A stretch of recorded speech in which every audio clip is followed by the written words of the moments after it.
Igual nuevamente les paso. Si quieren aprovechar lo que les comentaba de hacer mapas conceptuales, toda la presentación va a girar en torno a esto. Antecedentes, consecuencias, algunas recomendaciones, ¿no? Y cada una de las cosas. Entonces, recordando todo lo que vimos la sesión pasada, los factores espaciotemporales, ¿a qué me refiero? No es lo mismo mantener una sensación de tristeza durante 5 días, por ejemplo, que un mes. Y no es lo mismo una tristeza de intensidad moderada que una de intensidad elevada. Entonces, bueno, esta parte es muy breve, ¿no? Entonces, asentando los antecedentes de los sentimientos y cómo se manejan, vamos a ir viendo cómo impactan a los niños cuando hay un divorcio de por medio. Abordaje y comunicación es cómo reciben los niños la noticia del divorcio. Y aquí yo creo que les va a quedar también muy claro por qué el divorcio tiene el impacto que tiene, ¿no? Aquí vamos a ver quién, cómo, cuándo, qué. ¿Quién da la noticia? ¿Cómo da la noticia? ¿Cuándo da la noticia?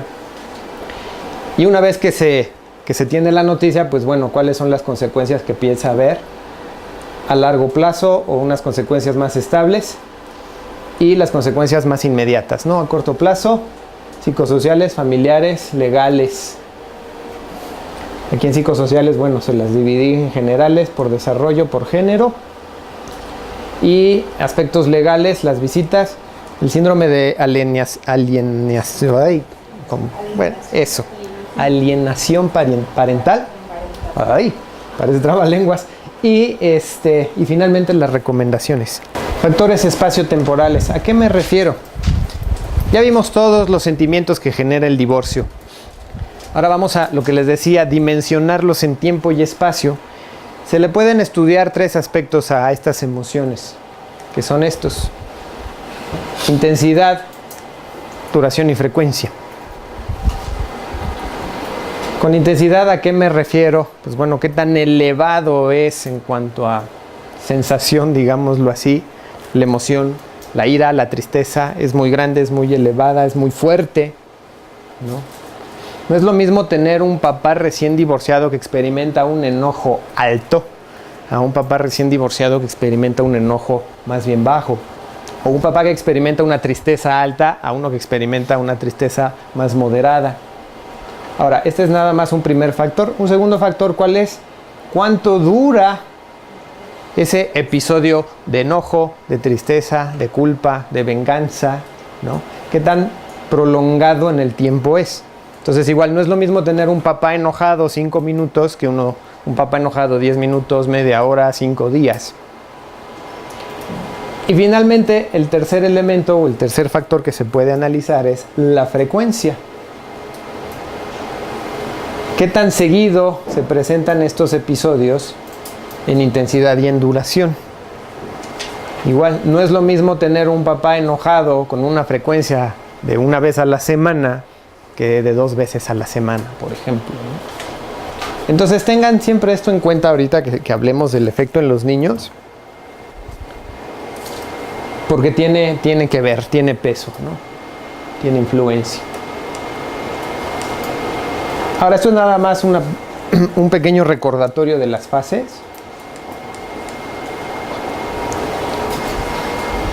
Acuérdense, en el predivorcio, ¿qué es lo que atravesamos? Imagínense ambivalencia, distanciamiento, separación, física y psicológica, una pseudo reconciliación y unas fantasías de predivorcio. Me gustaría que se pusieran ahorita, que se imaginaran teniendo 5 años, 4 años, 8 años, 12 años. Y que la persona o las personas más importantes para ustedes, en este caso sus padres, empiezan a tener una serie de manifestaciones en ambivalencia, en distanciamiento, en pseudo-reconciliación, de diferente intensidad, de diferente duración y con una frecuencia diferente. ¿Cómo les alteraría eso su medio ambiente? Si mamá está triste varios días a la semana, papá está enojado, es un estira y afloje, ¿cómo se sentirían? Ahora, toda esta tristeza, culpa, todas estas sensaciones, si se dan cuenta, no tienen la causa que tiene para el adulto. El adulto más o menos entiende qué es lo que está mal dentro de su relación, pero los niños no, los niños ven la consecuencia de las diferencias en los papás. A veces malamente se enteran de las causas, ¿no? Por ejemplo, si hubo infidelidad, los niños se terminan enterando. Entonces, ¿a qué voy con esto? Si se dan cuenta, los niños empiezan a llevar su propio proceso, aparentemente igual, pero en un sentido diferente. Porque las causas son diferentes. Mi ansiedad viene de ver a mis papás que están en el estira y afloje y que no saben si van o vienen. Y eso a mí me afecta. En el transdivorcio, ¿qué es lo que pasa? Otra vez retomando un poco las etapas. Aquí ya está la decisión de divorciarse. Si recordamos que la ira impulsa a la agresión, pues imagínense cuánto nivel de agresión no verán los niños en esta etapa. Si a eso se le aumenta que a veces los niños son inmiscuidos en el proceso legal, ¿no? Un niño tampoco va a entender todo lo que implica ir a un juicio o hablar con un juez. De repente veo también ambivalencia, o sea, mi papá ya mandó a mi mamá a la fregada, pero al día siguiente como que otra vez viene de regreso. Y a pesar de que están en el estira y aflojeo, se siguen peleando y peleando y peleando y peleando. Y muchas veces, el motivo del pleito, de la pelea, soy yo. Y en el postdivorcio está la custodia, el divorcio social, ¿no? O sea, ¿quién se va a hacer cargo de mis papás? En el sentido de que si están pasando por todo ese proceso de duelo, pues ¿quién se hace cargo de mí? ¿Yo dónde quedo? Si la familia más o menos brinda apoyo, pues a los niños se les tiene que dar contención, pero muchas veces esa contención no está ausente o es insuficiente. Y pues los niños también tienen su propio trauma, porque ellos no están perdiendo una pareja, ellos están perdiendo a un padre o a una madre. Entonces yo creo que con estos antecedentes pues ya vamos viendo un poco el impacto que empieza a tener en los niños en el desarrollo. Igual no es lo mismo un niño de 3 años que un niño de 5 años, que uno de 10 años. Ahora imagínense a los niños queriendo contener este torbellino que les decía, ¿no?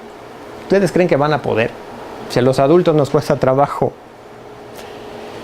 Ahora, ¿cuáles son algunas condiciones que se presentan y que ayudan a que el impacto emocional en los hijos sea menor?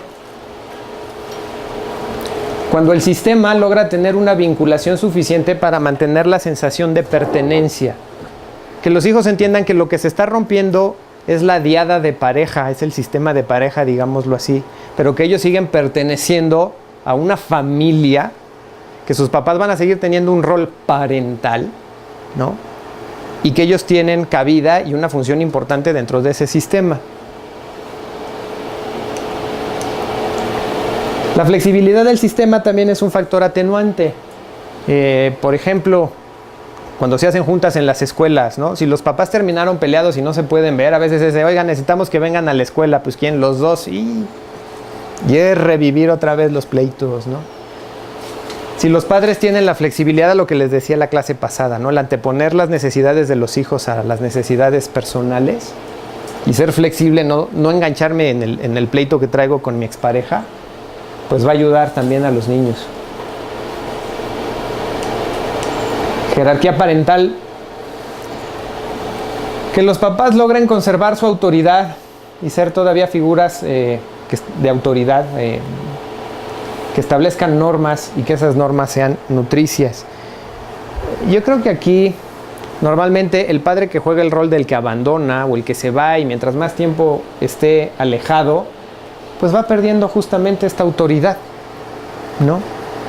No sé si les ha tocado ver, escuchar niños de, bueno, te fuiste de mi vida durante 10 años y de repente ya soy adolescente o ya soy un adulto joven y quieres venir a imponerme reglas que jamás me impusiste antes. ¿Por qué crees que te voy a hacer caso? ¿O con qué autoridad moral llegas a querer ejercer esta función de autoridad cuando no la desarrollaste, no la trabajaste? Otra cosa también que aquí genera mucha bronca es las reglas en casa de la mamá son unas, las reglas en casa del papá son otras, y entonces el niño es así de, bueno, ¿a quién le hago caso? ¿Quién es más figura de autoridad? Finalmente, otro factor atenuante es la calidad de los acuerdos. Si los padres logran hacer acuerdos desde el inicio, casi que desde el predivorcio, pues el pronóstico para los niños es mejor, ¿no? Porque es justamente ir elaborando este plan A, plan B, plan C. ¿A qué nos vamos a enfrentar? Entonces, mientras mejor estén preparados, los niños tienen una mejor competencia social. Igual, estabilidad en las visitas. Un aspecto muy importante, quizás a veces más importante que el tiempo que el papá pasa con el niño en las visitas o la mamá, es la estabilidad, que la frecuencia sea más o menos homogénea, que el niño igual sepa qué esperar. Igual y hoy no tuve una convivencia de una calidad de calificación 10, pero ya vendrá la siguiente semana. Y si estaba yo enojado, peleado, lo que sea, con mi papá o con mi mamá, pues bueno, igual y la siguiente semana nos reponemos.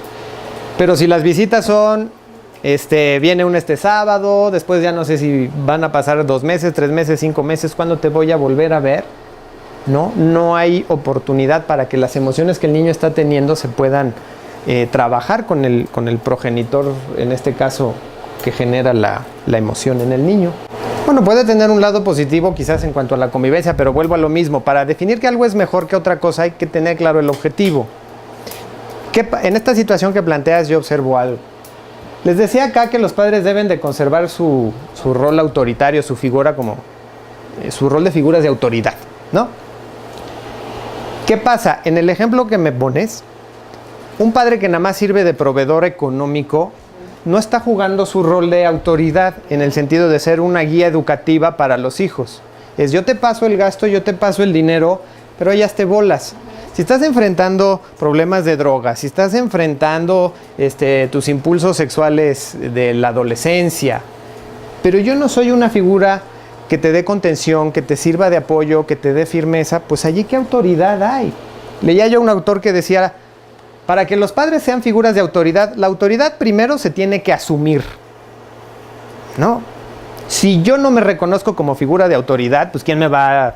O sea, no va a llegar alguien nada más como por arte de magia. Yo tengo que asumir la autoridad. Para tener autoridad hay que ganarse la autoridad.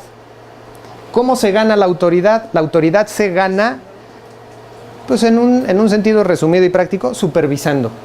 Si yo soy jefe de algún trabajo, tengo la autoridad para ordenarle a los empleados que hagan ciertas cosas. Si yo nada más les digo, oye, por favor, haz tal cosa, y yo no me tomo la tarea de supervisar, ¿ustedes creen que me van a ver como figura de autoridad? No.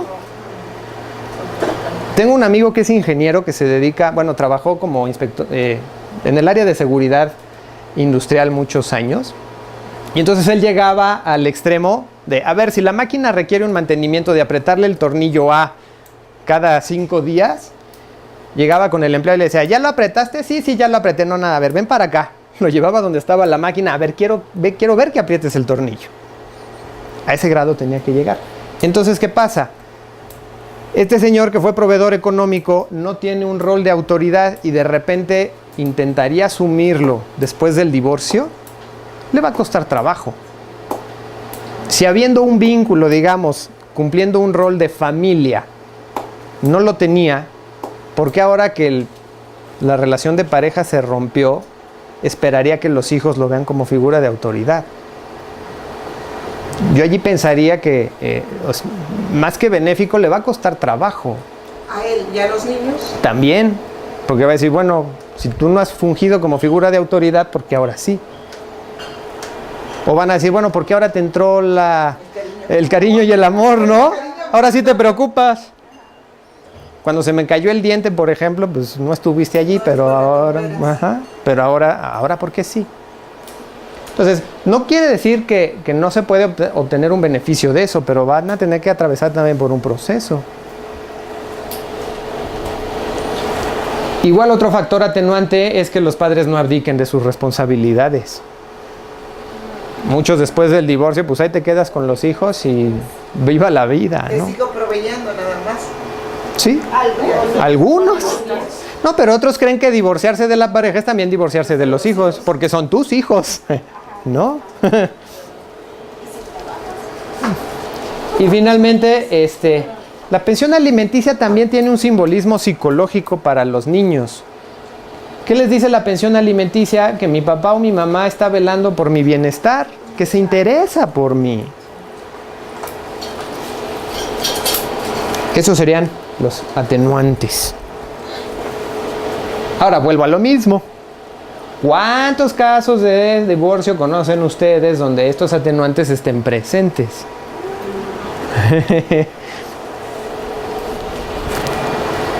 Ya ven cómo tenemos mucho que hacer.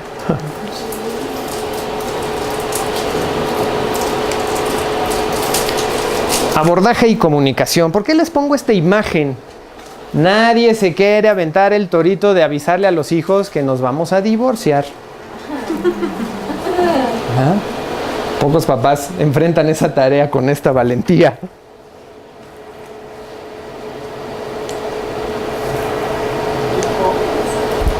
Fíjense, estos datos a mí me parecen preocupantes a un nivel. Después de entrevistar a 300 niños, Troyer, el investigador, reportó que en la mayoría de los casos los niños no recibieron advertencia alguna sobre la intención de sus padres de divorciarse. ¿No? De repente casi como que de la noche a la mañana, ¿qué crees? Nos vamos a separar. Imagínense que un día ustedes llegan, tocan a la puerta, venimos a desalojarlo. Oiga, pero pues un aviso previo, ¿por qué no? Sálgase. Es un giro de 180 grados para la vida de los niños, ¿no? Aunque hay otro tipo de avisos. Sí. Pero, ¿qué tanto desarrollo cognitivo tiene el niño para poder entender esos avisos? Un adulto sí. Pero ¿y los niños? Se pelean, ya es normal. Un adolescente es más fácil, digamos, a partir de los 12 años, que según las teorías del desarrollo cognitivo ya los niños empiezan a tener pensamiento hipotético deductivo, es más fácil, ¿no? Pero si están de 3 años, de 4 años, o sea, ellos pueden ver mucha violencia, pero de ahí que brinquen a la conclusión de viene el divorcio.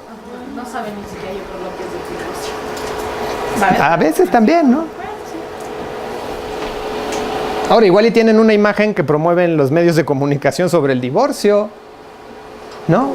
A mí me sorprende, por ejemplo, yo siento, antes las telenovelas, bueno, todas siguen acabando en boda, ¿no?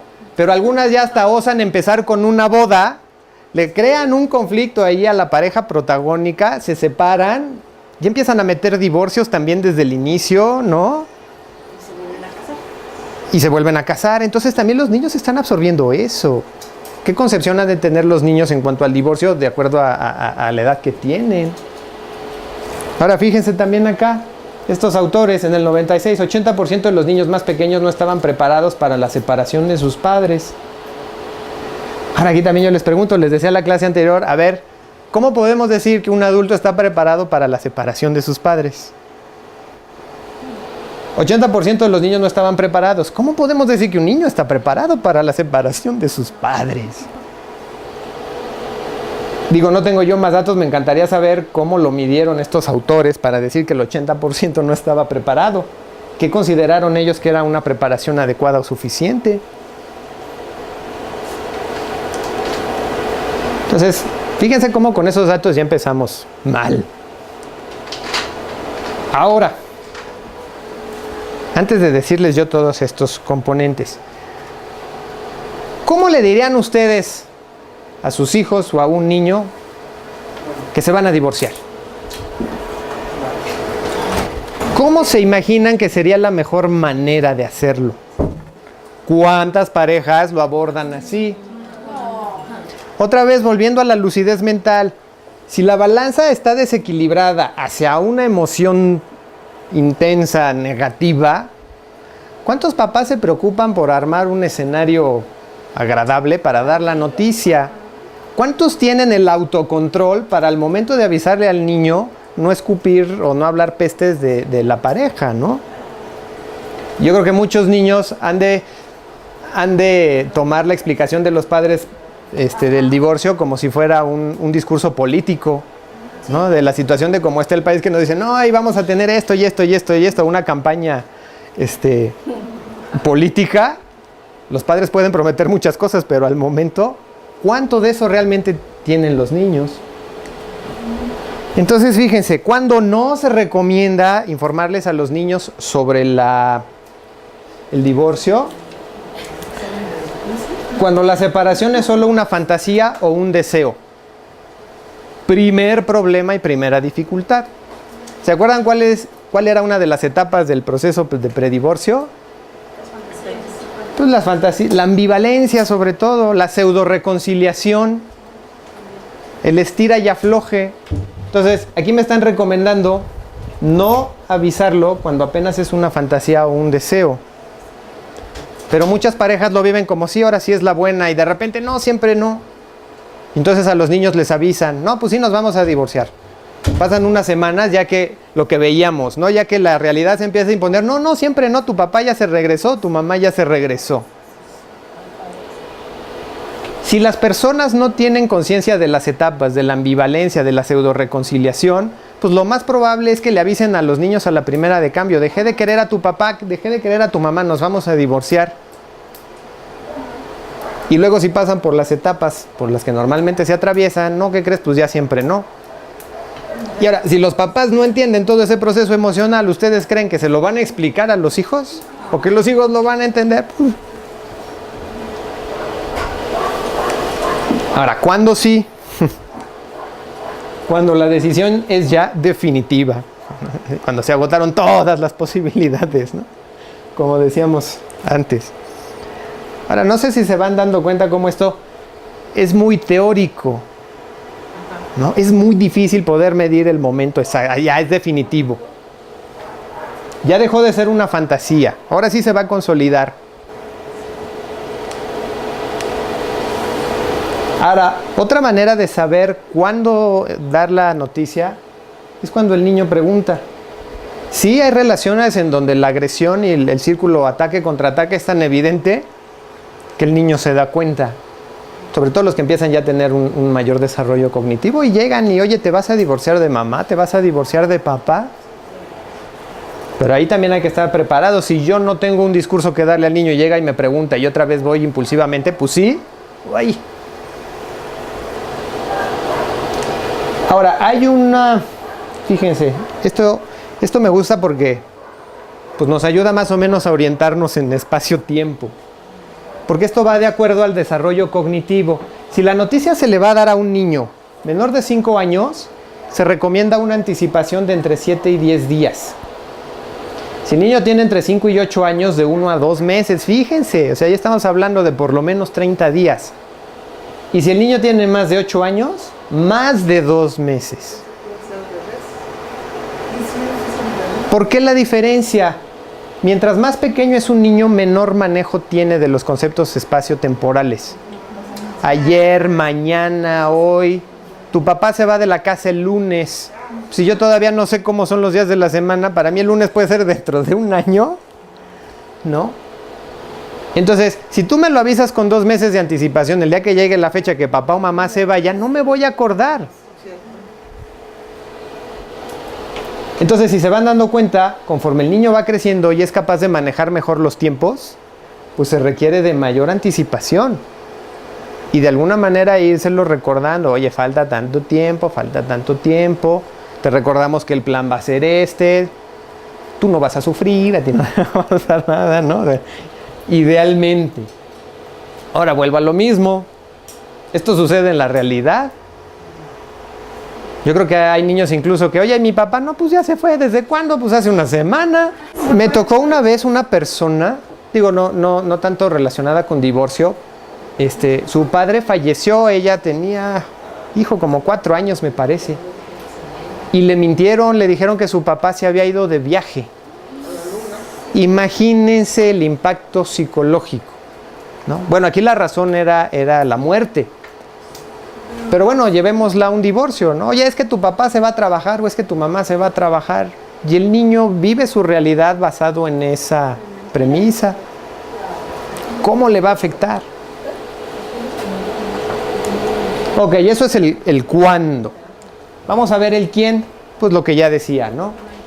Idealmente que sean mamá y papá juntos ¿Por qué? Para transmitir un mensaje con mayor seguridad y para evitar malos entendidos, ¿no? Si el niño ve que sus papás por lo menos tienen la fortaleza para sentarse como gente civilizada y hablar con ellos juntos, pues les da una sensación de estabilidad mucho mejor que si mamá me lo dice por acá y papá me lo dice por acá, y mi mamá pone que el malo es el papá, pero mi papá dice que la mamá es la mala, ¿no? Y entonces es una especie de teléfono descompuesto. Y ve y dile. El ve y dile, sí. Ahora, ¿cómo? ¿Cómo se lo decimos? Igual lo que se recomienda idealmente es en una reunión familiar, hecha específicamente para comunicar la noticia. No es de, estamos acabando de comer, pues fíjense que nos vamos a divorciar, ¿no? Después del postre. ¿Por qué no después del postre? La reunión familiar tiene también el objetivo de hacerles sentir a los niños que sus necesidades van a ser cubiertas. Si yo te aviso después de la comida, por cierto, nos vamos a separar, pero tú no te preocupes, todo va a estar bien, ¿no? ¿Qué sensación creen que les quedaría? Es muy diferente así, oye, nos vamos a juntar hoy porque vamos a tratar un tema importante, ¿no? Y vamos a ver qué es lo que va a suceder en la dinámica familiar, qué cambios van a haber y cómo tus necesidades van a estar cubiertas. Incluso se puede hacer participar al niño preguntándole, haciendo que verbalice sus inquietudes. Si esto se hace así, pues se transmite un mensaje de seguridad, apoyo e intimidad. No conozco la verdad cifras a ese respecto, ¿no? Incluso, bueno, no he visto yo algún artículo que se enfoque a medir qué tan óptimas fueron las condiciones en cuanto a la notificación del divorcio. Igual y si lo hay, ¿no? Yo no me lo he topado. En Canadá existe una figura legal, es un poco mediación, pero bueno, la ley ya lo reconoce en el sentido de que las personas que se van a divorciar contratan a unos mediadores y la ley dice, bueno, el acuerdo que tú llegues con el mediador le vamos a dar el peso legal que necesita. Tú ya nada más se lo presentas al juez y si ya llegaron al acuerdo, pues casi que automáticamente se firma la sentencia de divorcio, ¿no? Porque la ley está presuponiendo que la pareja ya tuvo todo ese apoyo, esa contención y se les contuvo en la impulsividad y demás. En México no sé si exista, honestamente les digo. Yo pienso que vale la pena intentarlo, porque lo que se está ofreciendo es una alternativa menos caótica, menos agresiva, de contención, donde hay un tercero o varios terceros neutrales, ¿no? Que dicen, no, pues sí estás muy enojado, pero a ver, calma, tranquilo, ¿no? Tolerancia a la frustración. Entonces, yo creo que muchas de las repercusiones, tanto en los adultos como en los niños, se podrían prevenir bastante. Ahora sí, otra bronca que le veo, pues es la cultura de la corrupción, ¿no? No sé, en una cultura tan corrupta como la que tenemos, a veces pudiera esto funcionar. Porque estamos intentando de que las personas funcionen, digamos, por el camino derecho. Si alguien tiene contactos en gobierno, pues igual es un programa que pudieran plantear, ¿no? Ahora, bueno, ok. Ya sé cuándo se lo debo de comunicar. Ya sé incluso hasta con cuánta anticipación de acuerdo a la edad. Ya sé que tiene que ser papá y mamá. Ya sé cómo que es en una reunión familiar. ¿Y ahora qué le digo? ¿Qué le vamos a decir a los niños?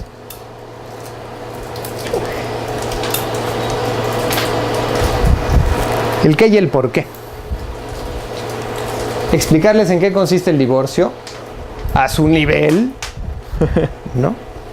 Y las razones que lo han propiciado, obviamente las razones de acuerdo otra vez a su edad y tratando de no alterar los roles. ¿A qué me refiero?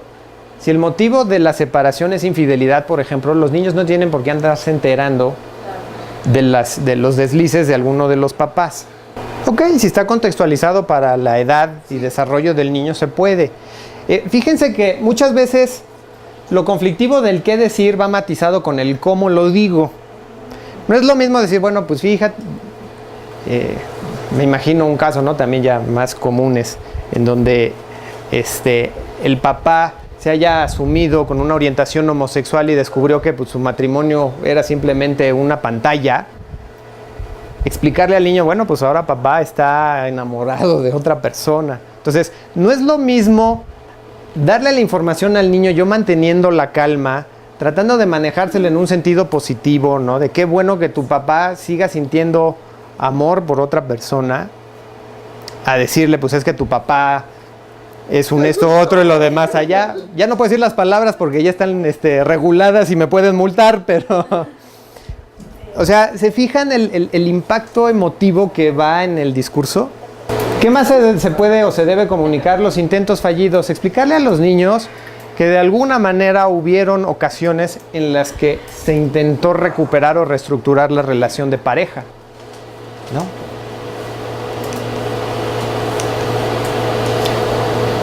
El vínculo parental, igual, explicarles que lo que se disuelve es la relación de pareja, no la relación padre-hijo, no la relación madre-hijo. Garantizarles que sus necesidades económicas y emocionales serán atendidas y cubiertas. Ahora igual, hablar por hablar les va a traer consecuencias a largo plazo. Si yo te prometo que voy a velar por tus necesidades económicas y no lo voy a hacer, lo más probable es que a la vuelta del tiempo sufra las consecuencias. ¿Qué otra cosa?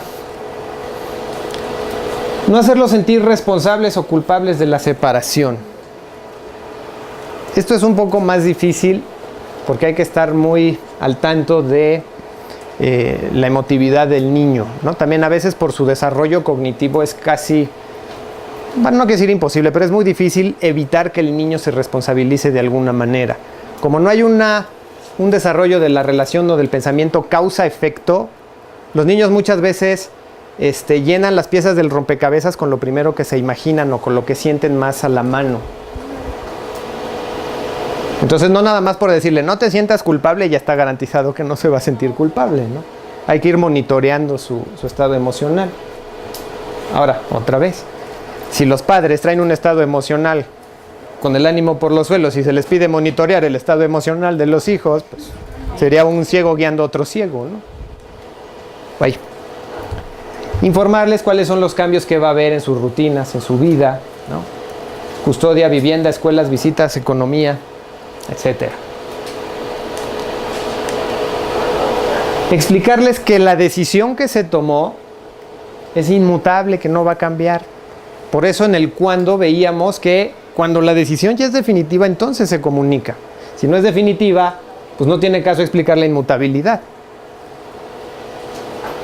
Y explicarles también que ellos no pueden hacer nada para alterar. Ok, bueno, la inocencia va muy vinculada acá a la no culpabilidad, ¿no? Recalcarles que no causaron el divorcio ni son responsables de los problemas de los padres. Esto también es muy teórico idealista. Asegurarles la libertad de expresión, que pueden decir lo que sienten, cómo lo sienten, ya sea quién lo sienten, ¿no? Ahora, si los papás están muy enganchados con su conflicto emocional, pues ¿cómo le van a dar libertad al niño para decir que quiere mucho al papá o a la mamá, o que mamá es una buena persona o papá es una buena persona cuando el otro lo ve como el enemigo a vencer, ¿no? Entonces el niño, cállate, niño, no digas eso. Y también explicarles que ellos no son árbitros, que a ellos no les corresponde intervenir ni arreglar las disputas. Porque pueden salir lastimados. Ahora, yo leo, incluso cuando preparaba todo esto, yo decía, bueno, pues es que, ¿qué clase de estabilidad y de aguante y de autocontrol y de congruencia psicoemocional necesita tener una persona para poder abordar en una junta todos estos temas con ecuanimidad, ¿no? A veces pienso que esas reuniones familiares para informar del divorcio sería útil que hubiera terceros, ¿no? Con un poco más de objetividad, de no, a ver, espérate, lo que estás diciendo ya estás exagerando, le estás pasando tus prejuicios a los niños. Ahora, yo incluso también he pensado y les he recomendado a algunos papás que tienen pensado divorciarse, que en pareja, bueno, también mientras el conflicto no sea demasiado intenso, que armen un guión, que preparen lo que van a decir. Porque, ¿se acuerdan de la imagen que les ponía del torito? Imagínense enfrentarse a darle la noticia a los niños. Muchas veces los niños salen con inquietudes que uno ni se imaginaba. Muchos niños también perciben problemas que los papás creen que no tenían ni idea y resulta que están más enterados. Me acuerdo ahorita una pacientita que tuve, como de 9 años, ya los papás estaban divorciados. Era la oreja de la casa. Un día llegó y me empezó a platicar de que su mamá ya estaba embarazada otra vez. Fue la primera en enterarse después de la mamá. Y creo que además se encargó de comunicarle la noticia a no sé cuántas personas, porque llegó muy orgullosa, voy a tener un hermanito, ¿no? Entonces es lo que les digo, muchas veces los niños se dan cuenta de cosas. Entonces uno llega, te voy a explicar qué es el divorcio. Ya sé, ¿no? Entonces les digo, entrar al ruedo sin capote es difícil. Igual y valdría la pena armar un guión, a ver qué les vamos a decir, apuntarlo y analizar qué mensaje estamos transmitiendo. Hay que medir también allí lo que mencionas, ¿no? La madurez de los cónyuges y saber qué tan dispuestos están a morderse la lengua, meterse al ruedo con los niños y exponerles la situación de la manera más objetiva e imparcial posible. Pero cuando hay violencia de por medio. O cuando hay violencia, ¿sí? Sí.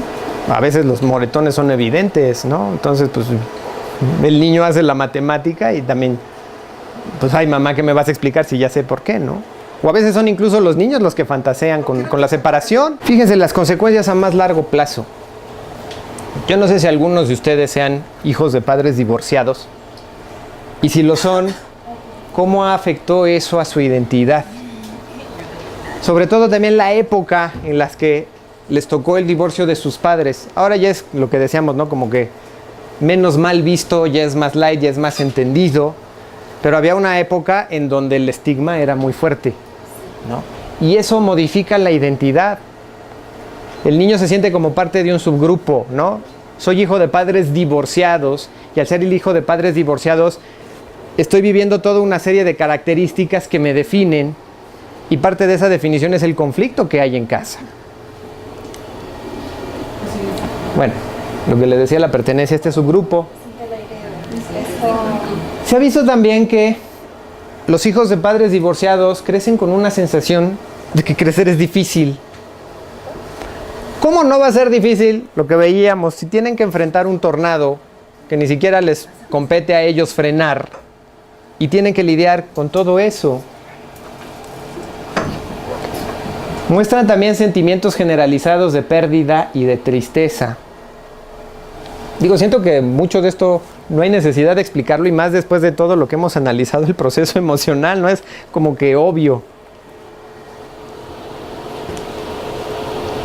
Sensación de estar menos protegidos o cuidados. Si los papás están enfocados en los conflictos y en pelearse, ¿no? Y el niño tiene alguna necesidad, ¿quién lo va a atender? Y si lo atiende, ¿con qué calidad lo atiende? Como veíamos ahorita en la escena de la lavadora, ¿no? Que le dice, sin televisión una semana, eso es muy injusto. También los hijos de padres divorciados muestran o presentan ya en la adultez deseos por una relación de pareja estable, comprometida y duradera. Es un poco como irse al opuesto, ¿no? Muchos papás cuando tienen hijos dicen, yo voy a educar a mis hijos totalmente diferente a como me educaron a mí. Entonces, si a mí me educaron de manera autoritaria, yo voy a ser totalmente permisivo. Con los hijos de padres adultos pasa un poco esto, ¿no? Si yo viví conflictos cotidianamente, pues voy a intentar buscar una relación de pareja estable, comprometida y duradera. Ahora, ¿cómo creen que afecte eso con una sociedad que nos promueve la visión del enamoramiento? ¿No? Si yo soy hijos de padres divorciados y tengo fantasías de una relación de pareja estable, comprometida y duradera, y sobre todo esos deseos son inconscientes, a la hora de hacer mi contrato de relación de pareja, la parte inconsciente va a tener un peso enorme. Si yo no soy capaz de verbalizarte y de externarte todos estos deseos que tengo, es más factible que tengamos broncas que no podamos resolver. O yo cada vez que yo sienta que no te comportas de manera estable y comprometida, te lo voy a recriminar. Y creo que ahí, con el ejemplo que pones, muchas veces los niños absorben los conflictos que traen los padres y queda una huella permanente. Y luego, si estábamos hablando hace rato o en la sesión pasada de que hay que ayudar a los adultos a superar ese trauma.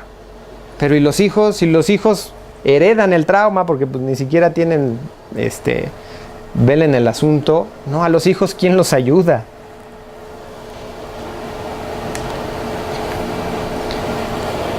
Otro de los efectos a largo plazo, cambios en las actitudes y en la autoimagen, ¿no? Les digo, consecuencia de esto y consecuencia de esto.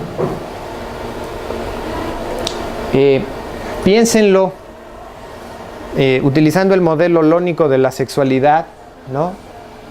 ¿Cómo afectará un divorcio el olón del género, el olón de la vinculación, el olón del erotismo? ¿Cómo se vivirá un erotismo con unos deseos de estabilidad, compromiso y una relación duradera, ¿no?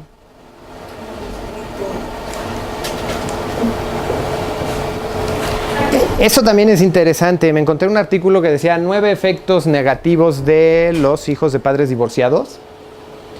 Me encontré que hay mayor riesgo de tabaquismo, sobre todo cuando el divorcio de los papás se dio durante la minoría de edad. El riesgo fue de 48% para hombres, 39% para mujeres. Incremento en el uso del Ritalin. Sí ubican el Ritalin, ¿no? ¿No? El Ritalin es un medicamento que se utiliza en el trastorno de déficit de la atención, que ayuda a que los niños enfoquen su atención supuestamente.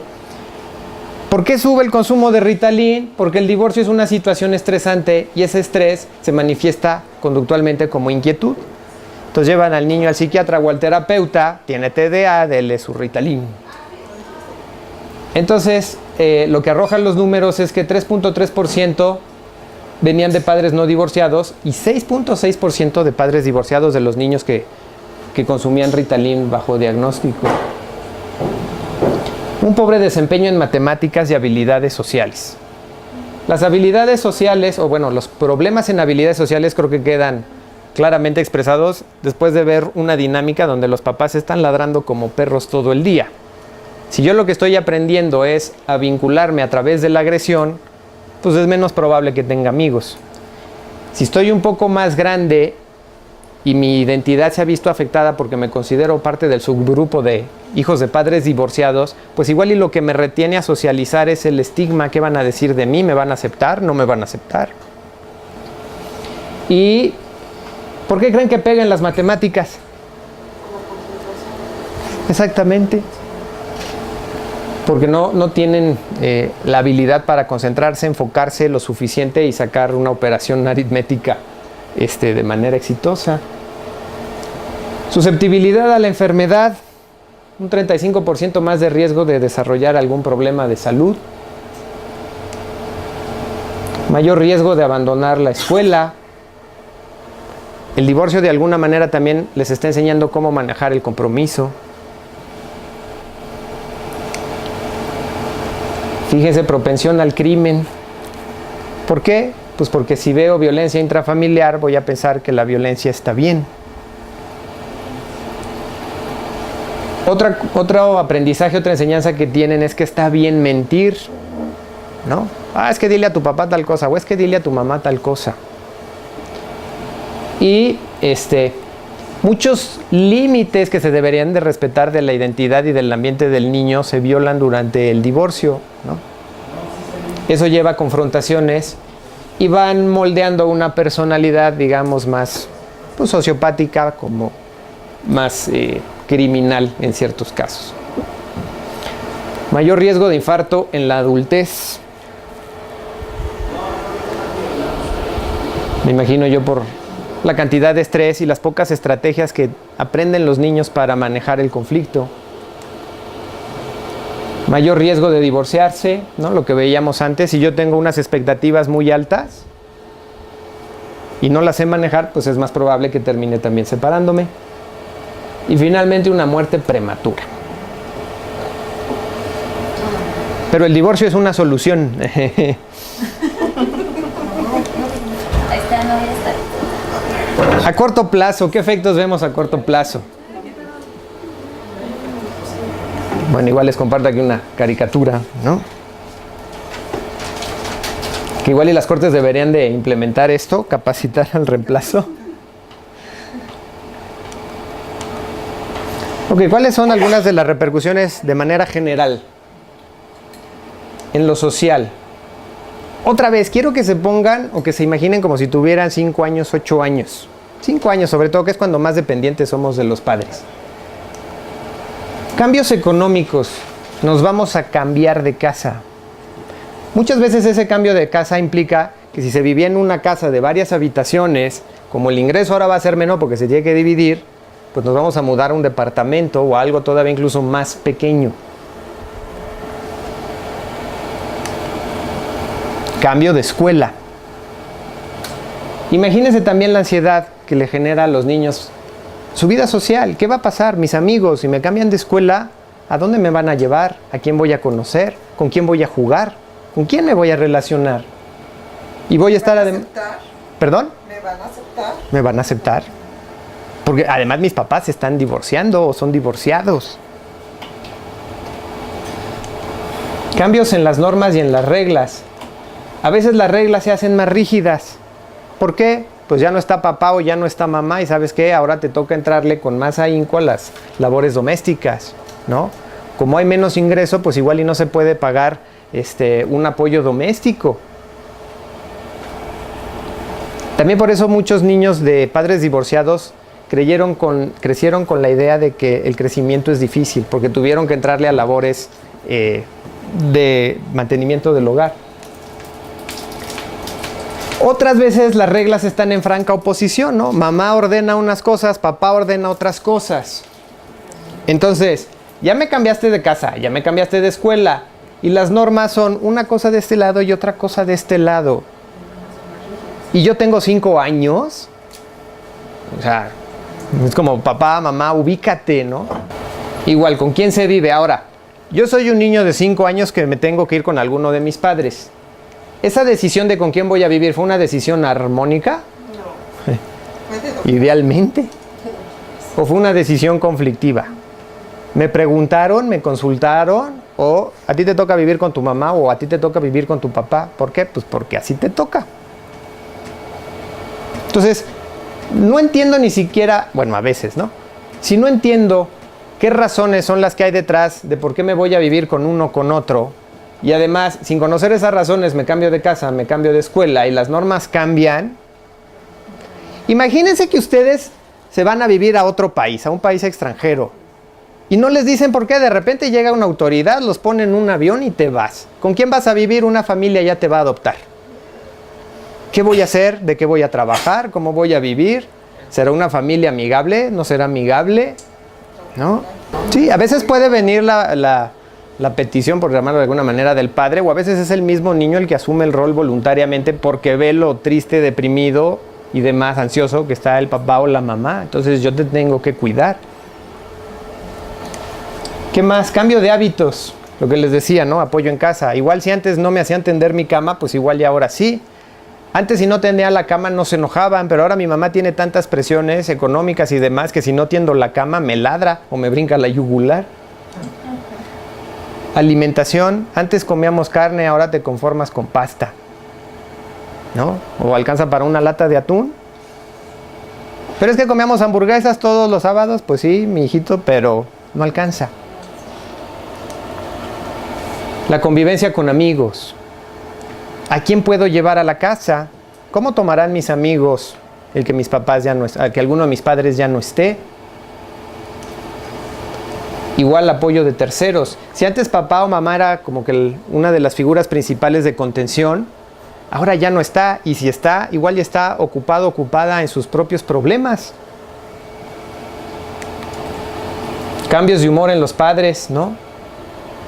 Los padres le exigen asertividad, a veces perfeccionismo a los hijos. Los papás están tan estresados por todo lo que implica el proceso de divorcio que esperarían tener unos hijos ejemplares y que hagan el proceso más fácil. Pero imagínense cargarle la responsabilidad a los hijos de hacerles el proceso más fácil de separación a los padres. No se puede. Si tenemos padres con una depresión mayor o con un trastorno de ansiedad, igual lo que comentabas, ¿no? Responsabilidades no aptas para la edad. Entonces, ¿cómo se sentirían si fueran un niño o una niña de 5 años y tuvieran que enfrentar todo esto? No tienen a quién recurrir y nadie les explica qué está pasando.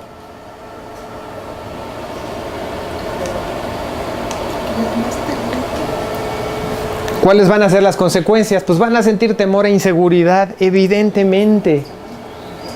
Mis necesidades no están cubiertas y además resulta que en la reunión familiar me dijeron que no me preocupara, ¿no? Esto altera la forma en la que los hijos de los divorciados se vinculan a nivel de la intimidad. ¿Por qué? Porque hay pues sí, un cierto temor. ¿Cómo me voy a acercar? Un poco como veíamos en la película. Quiero acercarme, pero hay un campo de fuerza que me impide vincularme a un nivel más natural o más auténtico. Sentimientos de culpa, ¿no? Consecuencia de sentirse responsables y más si alguno de los papás malamente les pasa la culpa. Hay una sensación de rechazo también, porque si mamá o papá se fue, sobre todo mientras más pequeño es el niño, lo toma como algo personal. Les digo, el desarrollo cognitivo no es tan fácil hacer una asociación causa-efecto y entonces el niño lo vive como si él lo hubiera causado. También la sensación de rechazo se vive porque la atención que recibe es cada vez menos. Y el niño puede decir, bueno, pues si no me atienden es porque algo hay mal en mí. Impotencia, rabia. ¿Por qué? Porque está ocurriendo algo doloroso, molesto, inquietante y no puedo hacer nada por cambiarlo. Eso se puede traducir en agresividad o rebeldía. Sensación de soledad. En un estudio se vio que menos del 10% de los niños tuvieron un adulto que brindara un apoyo comprensivo. Allí yo creo que valdría la pena capacitar no tanto a los padres, sino a la familia extensa para que cuando haya un divorcio vean por las necesidades emocionales de los hijos. Agarrarse de los abuelos quizás. Conflictos de lealtad. Les preocupa mucho. Viven un dilema, porque dicen, si tomo partido, siento que estoy traicionando a alguno de mis padres. Pero si no tomo partido, pues entonces me siento aislado y como que soy desleal. Hay también fantasías de reconciliación. ¿Por qué? Si papá o mamá se hubiera muerto, pues bueno, eso es ya, no hay vuelta atrás. Pero el divorcio siempre se puede resarcir, digámoslo, ¿no? Sensación de pérdida, lo vemos en síntomas depresivos, llanto, anedonia, o sea, dificultad para experimentar gozo y placer en las cosas que antes nos gustaban, dificultad para concentrarse. Ahora fíjense, ¿cómo no van a sentir los niños o experimentar una sensación de pérdida después de ver estos números? De acuerdo con estos autores, 16% de los hijos tenían una visita de frecuencia semanal para ver al padre o la madre que se había ido. 60% de los padres visitaban con una frecuencia menor a una semana y 25% de los padres con una frecuencia menor de una vez al mes. Díganme si no es para sentirse solos, abandonados, perdidos. Y encima además no entiendo qué pasa. O entiendo a cierto nivel. Ahora, veamos un poco las consecuencias por nivel de desarrollo. Si tenemos a un niño en edad preescolar, lo que podemos observar con más frecuencia es temor al abandono. Por lo que les explicaba, no hay un desarrollo todavía de nociones temporales, de relaciones causa-efecto, y la dependencia física y psicológica evidentemente es mayor con los padres.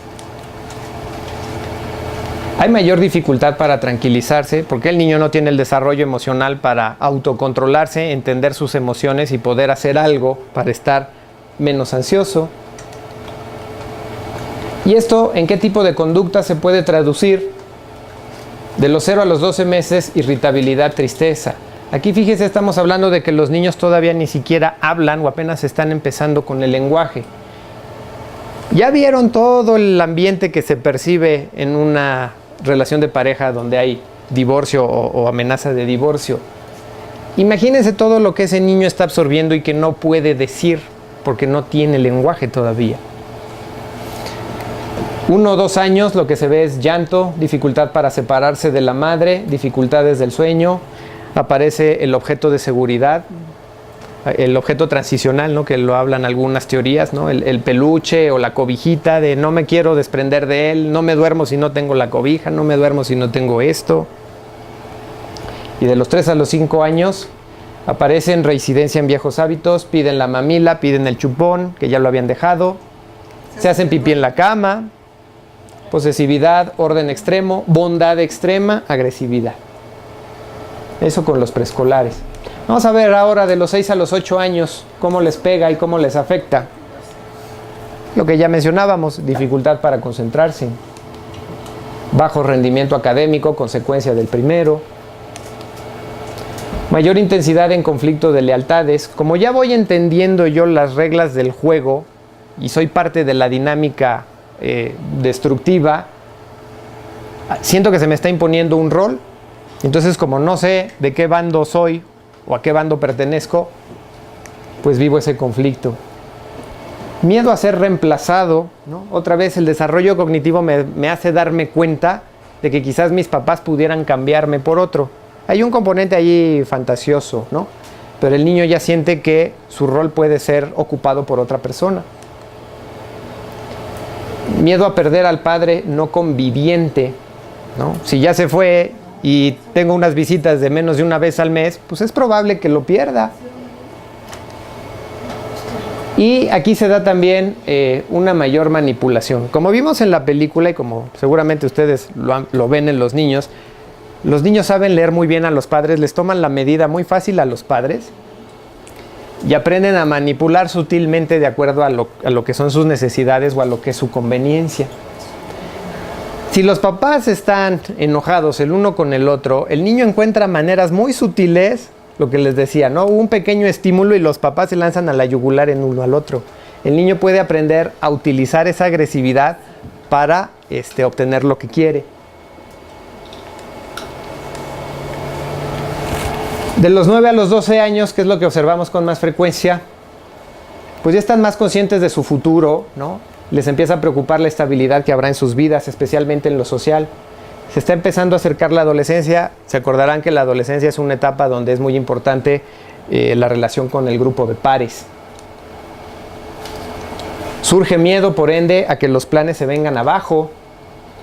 Conductas frecuentes como enfrentamientos, alianzas estratégicas con los papás y a veces preocupación por los padres manifestada en cariño, cuidado y compañía. Un poco esto de el hijo parental o papá está deprimido, mamá está deprimida o mis hermanos están descuidados, yo que soy la mayor o yo que soy el mayor hago el rol de mamá o de papá, ¿no? En la adolescencia, ¿qué es lo que vemos? La etapa de la adolescencia se caracteriza porque los impulsos agresivos sexuales están tomando fuerza, ¿no? Y se requiere de figuras adultas que ayuden a orientar al niño a contenerlo. Y si los papás están en conflicto o están peleados, pues imagínense qué van a aprender los niños sobre cómo manejar sus deseos sexuales o sus impulsos agresivos. Ansiedad ante la vulnerabilidad de los padres, ¿no? Como ya tienen ahora sí un mayor desarrollo cognitivo, ya entienden más lo que es ver a un padre o a una madre afligido. Ya lo ven más como un ser humano, ¿no?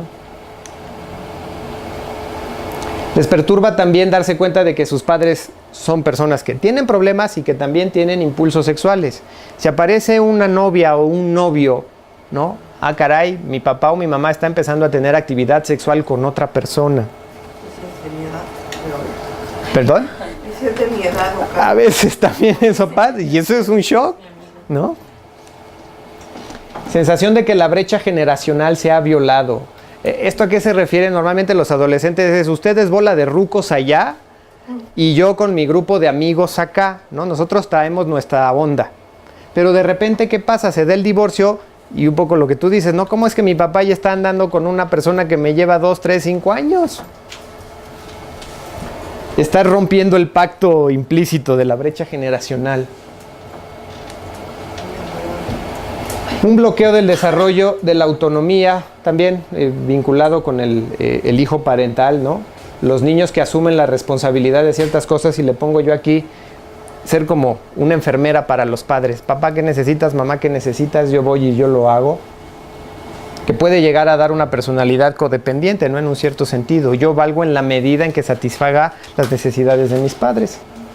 Bueno, perdón, acá abandono de hogar, ¿no? Si el clima en la casa es tan agresivo, pues ¿qué es lo que va a pasar? Saben que yo me voy. Y acá en el abandono de hogar también es frecuente que el adolescente, ¿qué es lo que hace? Va y busca apoyo en el novio o en la novia. A veces se casan o a veces empiezan a tener relaciones sexuales, surge un embarazo no planeado y entonces el niño o la niña se tiene que casar y entonces ya empezaron mal su relación de pareja. Pronóstico, divorcio, ¿no? Y otra cosa, es común que en la adolescencia el hijo varón pida o desee vivir con el padre, pues por el proceso de desarrollo en el que está. ¿Hay diferencias de género? Sí hay. Bueno, estas fueron algunas de las que yo encontré interesantes. Los niños viven con mayor intensidad sus sentimientos, tanto de ansiedad como de agresión. En las niñas las expresiones violentas son menos frecuentes. Aquí seguramente hay un componente educativo tremendo. Los niños como que externalizan más sus emociones y por eso hay mayor incidencia de problemas escolares. Las niñas como que tienden más al retraimiento y se guardan la ansiedad. Los niños presentan mayor irritabilidad. Las niñas tienden a ser la niña buena, ¿no? El comportamiento ejemplar. Los niños una menor adaptación inmediata, las niñas una mejor adaptación inmediata. Ahora, curiosamente, en este estudio lo que arrojan los resultados es que en las niñas, o en este caso las mujeres, se da un efecto retardado, como un shock retardado, ¿no? Que cuando ya son adultas, las mujeres presentan una preocupación obsesiva por su relación de pareja, temor a la traición y dudas respecto a la estabilidad del compromiso. No, si mi ambiente está tan descontrolado, con tanta violencia, pues yo lo que voy a aprender es a que calladita me veo más bonita. Si papá o mamá explota al más mínimo, a la más mínima provocación, yo mejor no digo nada. Y así voy a lograr atravesar esta etapa, digamos, con mayor certeza o seguridad. Repercusiones familiares. Si el padre los abandonó, se fue por los cigarros y ya no regresó, por ejemplo, los niños quieren saber, bueno, ¿nos abandonó? ¿No nos abandonó? ¿Qué pasó? ¿No? ¿Dónde está? ¿Por qué se fue? ¿Por qué se fue? Muchas veces también hay inquietudes. Si ya vimos que hay una etapa de pseudo reconciliación, pues los niños también ven eso. Y entonces, ¿qué? ¿Van a seguir juntos? ¿Se van a reconciliar? ¿Va a regresar papá? ¿Va a regresar mamá? Apoyo emocional. Inquietud por saber cómo lograr que papá o mamá se sientan bien de nuevo. Quizás no necesariamente dirigido a la reconciliación, pero bueno, si ya se separaron, ¿cómo puedo hacer que te sientas mejor? El estatus legal, esto yo creo que es algo que no se tiene muy contemplado. Mientras más pequeño es el niño, muchos niños no entienden la diferencia entre estar separado o estar divorciado. Estar divorciado pues implica la cuestión legal, ya tener el papel y la sentencia, pero estar separado no.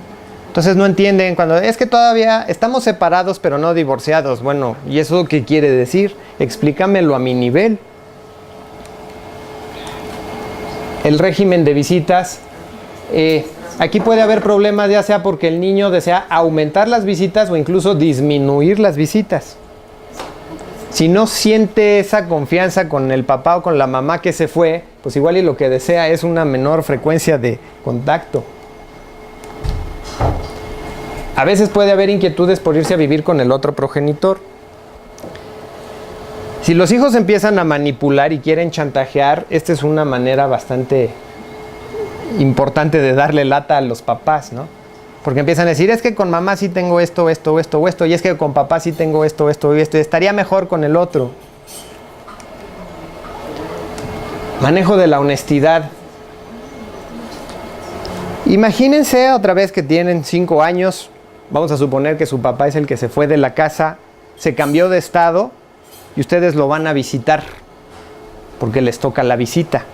Él ahora vive en un departamento con 2 habitaciones nada más.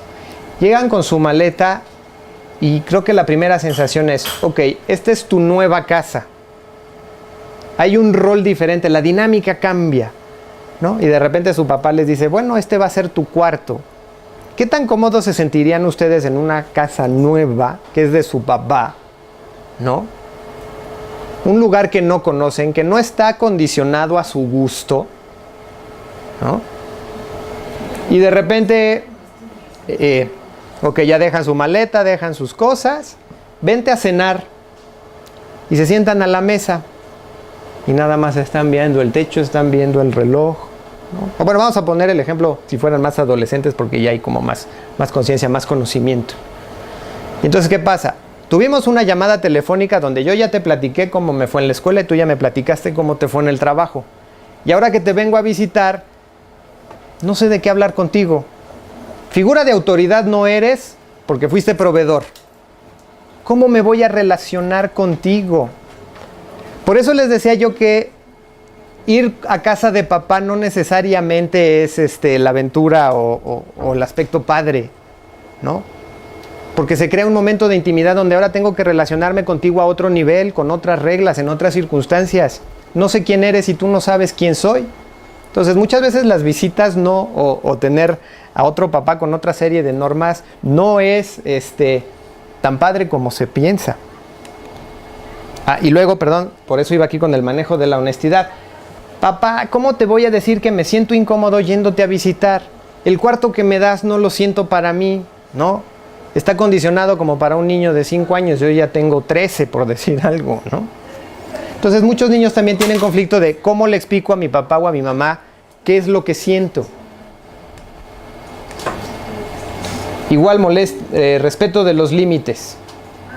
Muchos niños desean o desearían que sus papás no sean tan explícitos o les cuenten muchas cosas que son de índole personal. Si tienen novia, si tienen novio, eso no lo quieren saber. Otras de las consecuencias familiares, ¿cuáles son? Cuando hay una nueva pareja o cuando hay una nueva familia, hay una inseguridad sobre pertenencia. Imagínense una familia reconstruida. La mamá tiene 2 niños, el papá tiene 2 niños y ahora son 4. Y que ni siquiera son medios hermanos porque tienen padres diferentes, ¿no? Entonces uno dice, bueno, ¿y yo qué rol juego en esta nueva dinámica? Ok, me dicen que soy hijo, pero no me siento como tal. Yo más bien me siento como una visita frecuente en casa, no como un hijo, como me sentía cuando mis papás estaban casados. Confusión respecto al rol propio y de la pareja. Si la nueva pareja empieza a poner límites, a poner orden, a imponer autoridad, eso también va a generar desequilibrio. Diferencias con la nueva pareja. Nuevos hábitos. Igual ya en mi casa estamos acostumbrados a comer a las 2 de la tarde, pero ahora resulta que aquí se come a las 4. O aquí nada más se me permite media hora de televisión. Hay una sensación de pérdida de intimidad con el padre. ¿Por qué? Porque ahora su atención está volcada en la nueva pareja. Hay aumento de celos, hay angustia y confusión, lo cual se traduce a su vez en agresión y retraimiento. Ahora, las consecuencias legales. Con toda la agresión que se maneja en los divorcios, bueno, no sería de sorprender que esto llegara a pasarle a alguna persona, ¿no? ¿Qué consecuencias legales tiene el divorcio? Las visitas. ¿Qué le podemos evaluar a las visitas? ¿Quién establece las visitas? ¿Las establece el juez? ¿Las establecieron los padres de común acuerdo? ¿Es el niño quien lo está pidiendo? ¿Se respetaron los deseos del niño? Guay. ¿Qué problemas comunes tienen las visitas? Lo que les decía. ¿De qué hablo? ¿Cuál será mi espacio? ¿Cómo será la dinámica? La hora de la comida, de la tarea, la convivencia, el irse a dormir. ¿Cómo me voy a relajar en este nuevo espacio? Otro problema que generan las visitas es la distancia. Si mi papá o mi mamá que se va queda en la misma colonia, pues excelente. Pero, ¿y si se muda de ciudad? O si se muda de estado o se muda de país, si consiguió una chamba en Europa, ¿qué va a pasar? Y si yo sigo vinculado y espero un cierto contacto con él o con ella, ¿cómo se va a ver alterado eso? Y finalmente la manipulación parental. ¿A qué me refiero aquí? Muchos papás, como siguen enganchados emocionalmente, asignan a los hijos el rol ya sea de mensajero o el rol de espía. Las razones que hay detrás en los padres puede ser curiosidad, puede ser celos, puede ser curiosidad por aspectos económicos, ¿no? O sea, el juez fijó una pensión alimenticia de tanto, pero tu papá se acaba de comprar una mesa de billar, ¿no? O avísame en qué está gastando. ¿Cuánto se gasta con su nueva pareja? ¿No? A veces la manipulación parental también puede ir en el sentido de la compensación material. Los padres se sienten culpables por no pasar el tiempo con sus hijos y les dan todo. Una especie como de papás Disneylandia, ¿no? Esta compensación material puede surgir por la culpa, como les digo, o a veces es por competir, como una sensación de competencia que yo me cargo con el papá o con la mamá. Ah, él te dio esta cosa, pues espérame, yo después te voy a comprar una mejor. O tu mamá te dio tal cosa, pues ahora yo te voy a comprar esto, ¿no? Finalmente, el síndrome de alienación parental, que se considera un trastorno donde se gesta una campaña de difamación contra uno de los padres y que no está justificada. Esto parte, evidentemente, de uno de los padres, el que está como más resentido, que va adoctrinando al niño sobre lo que tiene que decir para crear una imagen negativa del otro progenitor. ¿Cuáles son las características? Es algo intencionado y persistente por parte de alguno de los padres, ¿no? Vamos a armar una campaña de que si está en pleito la custodia, por ejemplo, te voy a armar un chisme de que eres un abusador sexual, por ejemplo, y que estás abusando a tus hijos, aunque no sea cierto. ¿Por qué? Porque espero obtener unas ciertas ventajas. Y entonces le voy haciendo un lavado de cerebro al niño para que cuando hable con los abogados, hable de tal forma que el padre o la madre que se quiere alienar quede mal visto, o sea, el malo, ¿no? Entonces se dirige al excónyuge, el niño queda atrapado indirectamente y requiere de su participación activa. Entonces, con toda esta confusión, con todo este estado mental, el niño es vulnerable y es fácilmente manipulable. ¿Qué efectos tiene este síndrome? El niño se queda con una percepción alterada de la realidad, ¿no? Porque no puede, se le dice que diga ciertas cosas. Y como además se le dice o se le enseña que mentir está bien, pues se le va distorsionando esa percepción. Además de que no tiene posibilidades de contrastar la realidad. ¿Por qué? Porque como ya dijiste la mentira que yo quería, vámonos a la casa y ahí te tengo encerrado. No vaya a ser que alguien se dé cuenta que estamos armando un complot, digámoslo así, ¿no? Entonces el niño también vive aislado para que no se descubra la mentira. También se le enseña indirectamente al niño a no confiar en su propia percepción. Oye, pero si mi papá, mi mamá jamás me ha tocado, niño, tú cállate y esto es lo que tienes que decir, ¿no? Entonces ya no empiezan a medir, digamos, tanto dónde está la realidad, dónde está la ficción. Los conflictos de lealtades les son insoportables, pues por la magnitud de emociones que se viven. Aprenden modelos de sometimiento y sumisión. Aprenden a no hacer valer su criterio. Muchas veces dicen que sí queriendo decir no, o no pueden decir no. Y otra cosa que les afecta es la exposición pública de su intimidad, porque tienen que pasar constantemente por informes periciales, declaraciones, exploraciones físicas frecuentes. Entonces, otra vez, imagínense la vinculación y el erotismo, por ejemplo, de un niño que atravesó por este síndrome, cómo se va a ver alterado. Más efectos. Aprenden a resolver conflictos de manera radical. Yo aprendí que la manera de resolver las broncas es hundiéndote, es atacándote, es minimizándote. Obviamente aprendo a manipular con una maestría envidiable, pero a su vez tengo baja autoestima, ¿no? Se puede dar un proceso de identificación con el padre que ha sido la víctima de la alienación. Puede haber también depresión, ¿no? ¿Por qué? Porque al niño se le niega la oportunidad de procesar el duelo. ¿En qué sentido? Se le hace sentir o se le hace creer al niño que todo lo malo que está viviendo es bueno. ¿Por qué? Porque nos está ayudando a desacreditar a tu papá o a desacreditar a tu mamá. Entonces imagínense, yo tengo una pérdida y encima me están diciendo que eso es bueno. Puede haber generalmente sentimientos de culpa y de vergüenza. Y esto llevar a la larga o a la corta al consumo de drogas y alcohol. Lo que yo rescato, porque bueno, creo que también es muy iluso creer que todas las relaciones pudieran terminar tan color de rosa como esta, pero creo que el proceso de curación se va viendo a lo largo de la película, sobre todo en la escena donde él hace el escándalo en el restaurante, que se siente en la banca y empieza a reflexionar y dice: por primera vez me vi a través de tus ojos y me di cuenta, digamos, de pues, todo lo malo que tengo como persona, de todos mis defectos y cómo te afectan. Y a raíz de que él genera ese cambio, ella también empieza a cambiar.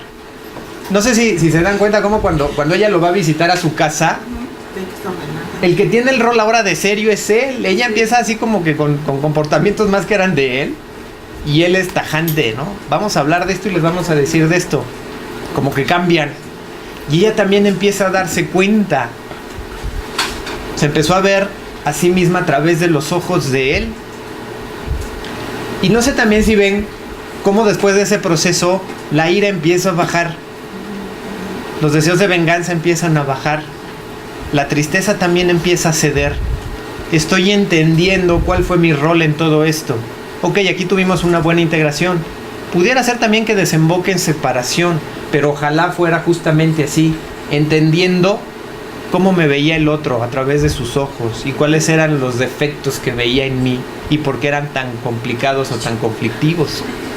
Tengo el rol perfeccionista, me molesta cuando me sacas de ese rol, pero al mismo tiempo si tú te vas, ¿quién lo va a hacer? Yo creo que esa es una de los dilemas nucleares que hay que resolver durante un proceso de separación. Yo les digo a las parejas, el proyecto de vida en pareja tiene que estar construido de tal manera que la otra persona sea indispensable en ese proyecto. Si la persona llega a ser intercambiable, es más factible que la relación se rompa. No porque no puedas cubrir un proyecto con otra persona, pero aprende a identificar las peculiaridades que tu pareja tiene que te van a llevar a cumplir tu proyecto de una manera única. Si tú logras encontrar esas características, vas a poder afianzar más tu relación de pareja. Quizás sí reflexionar el paso que van a dar antes de darlo, ¿no? Medir más las consecuencias. Si yo lo tuviera que poner metafóricamente, yo siento que muchas veces el divorcio se busca como... si mi pareja sirve como un espejo que me refleja lo bueno y lo malo y me está reflejando más lo malo, el divorcio se ve como... quiero alejarme de ese espejo, no me gusta el reflejo que estoy viendo y como no sé qué hacer, me alejo, quiero huir. Creo que nuestra labor como educadores y como terapeutas, incluso si ustedes ya son terapeutas, es fomentar la fortaleza y la paciencia en la persona de decir, no le huyas al espejo, reflexiona qué del reflejo no te está gustando y analiza, evalúa si lo puedes cambiar. ¿Cómo lo puedes cambiar? Si sí lo puedes cambiar, vale la pena intentarlo. Si no lo puedes cambiar, ¿por qué no lo puedes cambiar? Vas a ver el divorcio como una solución. Bueno, asegúrate de que el paso que vas a dar realmente sea una solución, no un proceso de escape, no una huida. Y sobre todo, no te lleves a tus hijos de corbata o entre las patas porque tú tienes miedo de una situación que te está confrontando contigo mismo. Los puedes dañar, pues como hemos visto, fuertemente, ¿no? ¿Qué les parece esta que yo escribí cuando cuando ella se cuestiona a sí misma, bueno, ¿realmente soy así o solo soy así cuando estoy contigo? Que yo creo que también esa es una de las grandes paradojas de las relaciones de pareja, ¿no? Todo lo bueno me sale cuando estoy contigo, pero también todo lo malo. O sea, tengo una única manera de ser contigo. Con otras personas me vinculo de otra manera. Y sacar lo malo tampoco es pues motivo de huida. ¿Qué tal la frase cuando ella dice es que jamás pensé que esto me pasaría? ¿Cuántas parejas creen ustedes que contraen matrimonio hoy por hoy Ninguna. pensando en divorciarse? Quizás cuando uno está completamente enamorado, la opción de un divorcio, de una separación no nos cruza por la cabeza. Pero creo que actualmente esta cultura utilitarista, esta cultura de la inmediatez, ¿no? La satisfacción inmediata, como que muchas parejas asumen un compromiso, ya sea en matrimonio, ¿no? Pero de, bueno, pues si no funciona, finalmente me separo y ya, ¿no? Pero lo ven como de, bueno, pues clavo un clavo en la pared y si no me gusta, pues lo saco y ya. Pero no piensan en el hueco, en el hoyo que va a quedar en la pared y las consecuencias que eso va a tener. Creen que sobreponerse a una separación, pues es fácil. Ahora, quizás sea fácil, porque como decía el poema que les puse hace rato, ¿no? La medida de tu alegría va a ir en función de la medida de tu tristeza. Si tú no te vinculas con una intimidad suficiente en la relación, pues va a ser más fácil también que te separes. Porque como no estás dispuesto a aceptar un alto nivel de alegría, pues tampoco vas a poder tolerar un alto nivel de tristeza. No, pues hay hasta chistes, ¿no? Bueno, los hombres lo manejan con mujeres, las mujeres con hombres, ¿no? ¿En qué se parecen los hombres a los camiones? Pues que detrás de uno viene el otro. Pero lo preocupante, yo creo, es la concepción que implica ver las relaciones de pareja. Sí. O sea, una relación de pareja es tan simple como tomar un camión que te lleva de un lado a otro. Pregúntate a dónde te va a llevar el camión. ¿Realmente quieres ir a ese destino?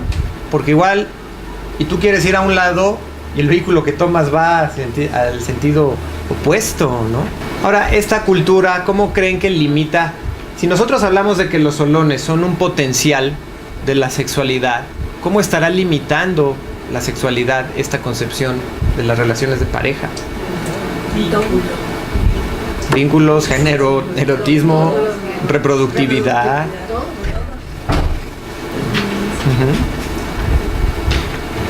Ok. Bueno, pues creo que son prácticamente las frases que más rescaté. Dejen de ver. Ok. Bueno. Termino rápido con las conclusiones. Recomendaciones. Esta también me gusta, ¿no? Somos una compañía amiga de la familia. Si trabaja más de 90 horas, contribuiremos con $1,500 para su divorcio. Recomendaciones necesarias. Acuérdense que estamos con los hijos. Hay que ayudar a los hijos de padres divorciados en la toma de decisiones. Con todo este ambiente conflictivo, imagínense enfrentarse al consumo de drogas, a la actividad sexual, conductas delictivas, presión de los amigos. Se requiere un adulto, digamos, responsable y orientador que los apoye. Contemplar las zonas de consuelo. Los niños también necesitan algo que los ayude, les dé contención. Puede ser una mascota, puede ser amigos, familiares, terapeutas, maestros, algún hobby, el ejercicio. Ponerles límites a los papás, que aprendan a respetar la individualidad, la privacidad de sus hijos. No hablar mal de la expareja enfrente de él, no promover el rol de mensajero y espía y no convertirse en un papá Disneylandia, ¿no? Lo que les decía, como me siento culpable te doy todo. Recomendaciones deseables. Tener cuidado con lo que se dice y cómo se dice. Lo que les decía, ¿no? El tono tiene mucho que ver. Entender que no se puede evitar el dolor, pero se puede mitigar el sufrimiento. Anticipar los cambios en la medida de lo posible. Darles voz a los hijos, más no voto. ¿Por qué? Porque de ellos no depende la decisión. Y decirles que tienen derecho a amar a ambos padres, aunque ellos estén enojados y peleados. Lo que les decía hace rato, imagínense todo este conflicto, cómo altera el potencial sexual en los diferentes olones que nosotros manejamos.